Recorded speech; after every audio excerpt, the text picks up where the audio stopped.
duyurarak. İnşallah. O Serkan Bey. Kameraları görünce kameralar çekiyor biliyorsunuz. दोस्तों इस वक्त सुल्तान मोहम्मद फ़ातेह series में सबसे ज़्यादा जिसके चर्चे हैं वो यकीनन सुल्तान ख़ुद है, लेकिन इसके बाद जंदाली पाशा के सीन्स सबसे ज़्यादा अहम होते हैं, क्योंकि जंदाली पाशा वज़ीर आज़म होने के साथ साथ एक ऐसा शातिर इंसान भी होता है कि हर फितने की जड़ की शुरुआत इसी से की जाती है।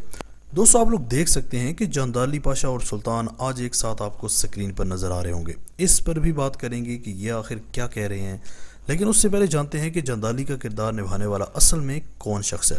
दोस्तों जंदाली पाशा का ये किरदार जिस मशहूर तुर्की के अदाकार ने निभाया है उसका असली नाम सलीम है, और आप ये जानकर हैरान होंगे कि ये सुल्तान मोहम्मद फ़ातेह पर जितनी भी सीरीज़ बनी हैं उन सब में इसी शख्स ने जंदाली खलील पाशा का किरदार निभाया।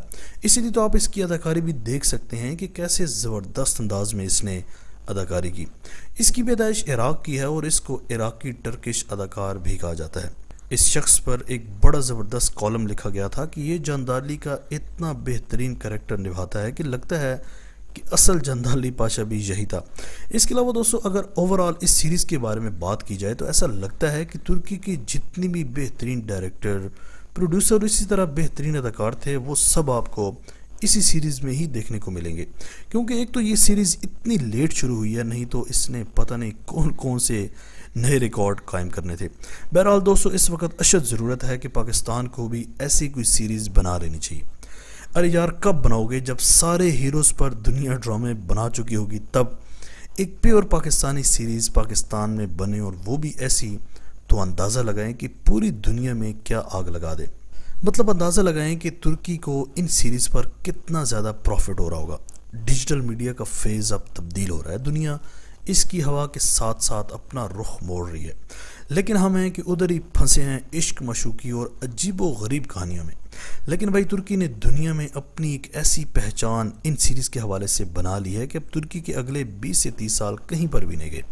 वो नई सी नई सीरीज़ बनाता रहेगा और हम लोग इनको देखकर कोसते रहेंगे कि हम ना कुछ बना सके। दोस्तों आपको सलाहुद्दीन अय्यूबी ड्रामे के बारे में एक सॉफ्ट रिमाइंडर देता चलूँ कि सलाहुद्दीन अय्यूबी ड्रामा हम टीवी पर बहुत जल्द उर्दू ज़बान की बेहतरीन डबिंग के साथ नशर किया जाने वाला है। आप लोगों ने ड्रामा लाजमी देखना है और इसको जितना हो सके फैलाने की कोशिश करनी है। रही बात सुल्तान मोहम्मद फ़ातेह की, तो आपने मेरी अगली वीडियो लाजमी देखनी है, क्योंकि सुल्तान मोहम्मद फ़ातेह सिर्फ पाकिस्तान के शायकीन के लिए फुल HD में उर्दू में कहाँ पर नशर किया गया है इस पर मैं वीडियो बनाऊंगा। तो मेरे ख्याल से आप सब लोग उर्दू में देखना चाहोगे इस मेगा सीरीज़ को। दोस्तों सलीम या जंदाली पाशा पर वापस आते हैं, तो इस इंटरव्यू में आप सलीम को देख सकते हैं, क्योंकि इंटरव्यू इनसे किया जा रहा था लेकिन अचानक से मोहम्मद फ़ातेह एंट्री मारता है। तो आपको पता है कि ड्रामे में इनकी बॉन्डिंग कितनी बेहतरीन। तो ऐसी इधर भी वो सुल्तान को कहता है कि भाई आप हमारे आज भी सुल्तान हैं। तो इस पर फ़ातेह कहता है कि इनसे अच्छा इंसान मैंने नहीं देखा, जितना नेगेटिव रोल मिलता है इनको उतनी ही असल लाइफ में पॉजिटिव इंसान है। दोस्तों आपको जंदाली की एक्टिंग के साथ साथ इस सीरीज़ में सुल्तान फ़ातेह को छोड़कर किसकी अदाकारी सबसे अच्छी लगी, कमेंट सेक्शन में अपनी कीमती राय का इजहार लाजमी कीजिएगा। आज तक के लिए इतना ही, अगली वीडियो तक के लिए इजाज़त दीजिए। अल्लाह हाफिज़।